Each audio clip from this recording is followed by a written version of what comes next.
Hey, hello, I'm Kråkan, also known as Corvus Cornix, and welcome to Classic Movie Rambles, where I talk about old movies that I found in my closet while cleaning. This week's movie is Dumbo from 1941. It's about 1 hour and 1 minute long, and it starts with an intro credit sequence and then follow up with bad weather and storks delivering babies to the circus animals. And the next morning, one of the elephants are waiting for the kid, but it doesn't arrive until a little bit time later when the train is about to leave. But the problem is that this little elephant cub or kid has very large ears. So instead of being called Jumbo, it's being called Dumbo by the other elephants, which is really cruel. And then sometime later, the train arrives to the destination, and they start to set up in the heavy rain. The elephants and the animals help to set up the tent and everything. And the next morning, the circus parades the streets, and Dumbo falls on his ears into a mud pile. So sometime later, the mom helps cleaning up the elephant, and even sometime later, some kids get into the circus and make fun of the little elephant. And the mom defends the little helpless cub or elephant. I don't know if you call it cub or elephant, but the little infant. And the mother elephant gets locked up for like a solitary confinement. And the little kid elephant gets taken care of by this mouse called Timothy.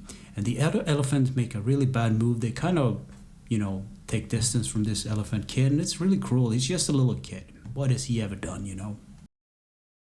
So later that night, Timothy the mouse whispers into the chief of the circus into his ear while he's sleeping about making Dumbo into the main act. And it's kind of a bad phrasing, but they call it the climax, which I thought was kind of funny. But so the next morning they make it so. The circus director believed it was all his idea, but everything goes south when Dumbo actually falls on his ears again, and he gets turned into a clown. So they kind of punish him from doing, something bad.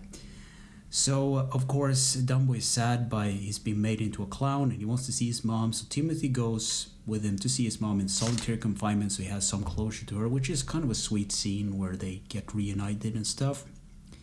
And the clowns have this celebration during the night because the act was so good, they believe, and they accidentally drop a bottle of champagne or booze into Dumbo's water bucket.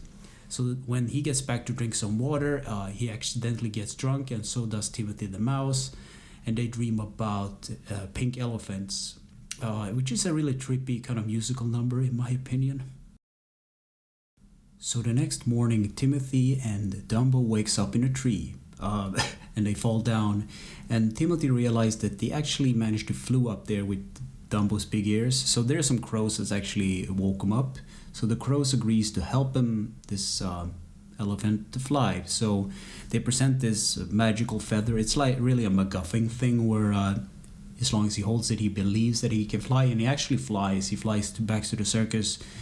So at the circus, he's supposed to perform his clown act. Again, he jumps from a really high tower, and he drops the feather, but in the knack of time, he realized that he can fly without the feather. So he makes fun of all of those that bullied him in the past, and he becomes the star of the show, and his mom gets free, and that's pretty much the end of the movie. So what do I think about this movie?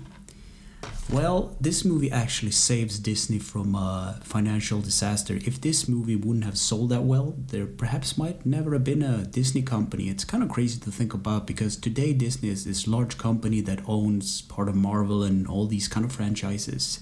But back then it was literally this movie that saved Disney. And another crazy thing that I realized when I was watching this movie was that it was made during the Second World War, right about the time when the Americans were thinking about joining in on the Second World War. It's kind of crazy thinking about it, but it's a good story overall. Short, nice movie, and I can definitely recommend it. So anyway, thanks for listening and for watching, and take care.